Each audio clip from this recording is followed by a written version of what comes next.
Bafouba, je suis la présidente de la Croix-Rouge sénégalaise.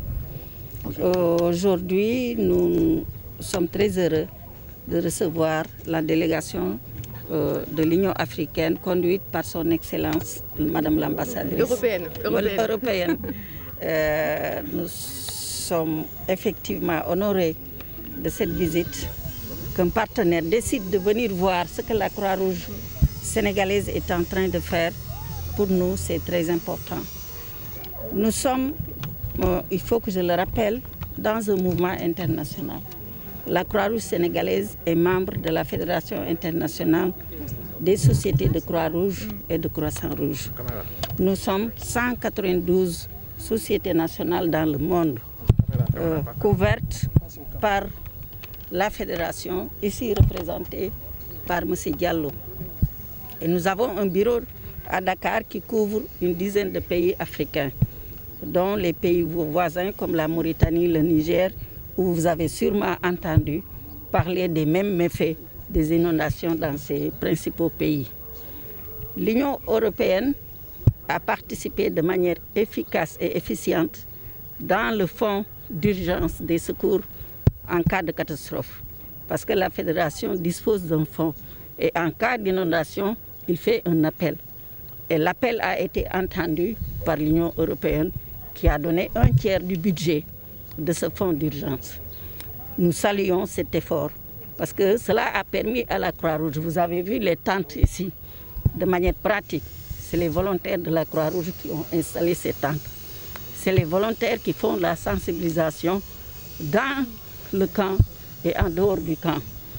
La sensibilisation concerne la lutte contre les maladies hybrides, parce que qui dit inondation dit maladie hybride. Vous avez pu visiter le poste avancé ici, médical, qui est tenu aussi par un ICP, mais aussi par des infirmières volontaires de la Croix-Rouge sénégalaise. C'est ça la force de la Croix-Rouge sénégalaise, c'est de pouvoir mobiliser en situation d'urgence des personnes de tous les profils qui puissent répondre aux besoins de la communauté et qui vivent dans la communauté. Nous sommes dans le comité départemental de la Croix-Rouge de Pikine et c'est une cinquantaine de volontaires qui passent la nuit ici et qui encadrent les populations. Vous avez pu visiter, vous avez pu voir et vous allez voir aussi comment ils vont aider ces populations qui voudront regagner leur domicile, comment ils vont les aider dans le cadre de la pulvérisation donc des domiciles, pour prévenir toutes sortes de maladies ou une épidémie.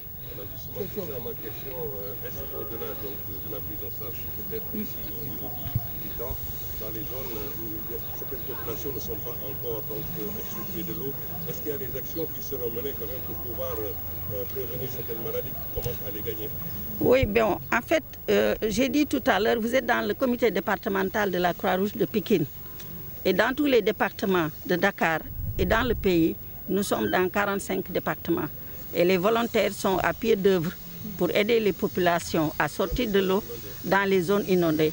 Bon, nous serons prochainement à Palmarin, dans le Fatick, à Sokone, à Passy, mais à Thiès, parce qu'il y a une équipe qui est actuellement à Thiès et dans les autres zones inondées. La Croix-Rouge sénégalaise est auxiliaire des pouvoirs publics.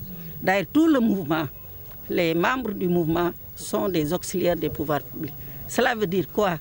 Que nous sommes auprès de l'État, parce que l'État ne peut pas tout faire, pour ensemble qu'on puisse, la main dans la main, voir comment aider les communautés. Madame, certains sinistrés ont évoqué les dures conditions de travail avec la chaleur sous les bâches. Ouais. Est-ce que vous allez faire un plaidoyer auprès des autorités pour leur dire que voilà, la prise en charge sur cette question, reste beaucoup à faire?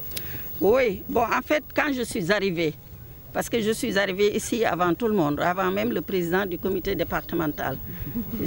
La première tente que j'ai visitée concernait là où vivent les volontaires de la Croix-Rouge.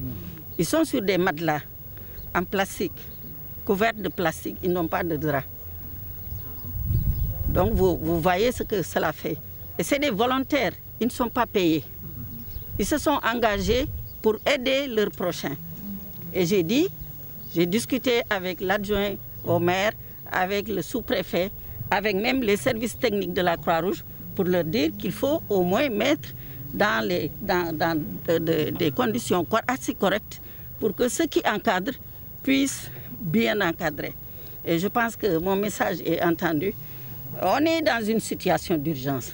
Peut-être que le Sénégal ne connaît pas les pires conditions de vie des situations d'urgence. Mais nous, en tant que Croix-Rouge, qui allons dans le monde entier, dans les 192 pays, aujourd'hui, allez au Niger, allez en Mauritanie, vous verrez que ces conditions sont acceptables. Je ne dis pas qu'elles sont bonnes, mais elles sont acceptables parce que ce sont les populations qui sont dans les tentes qui l'ont dit tout à l'heure, et en français. Oui.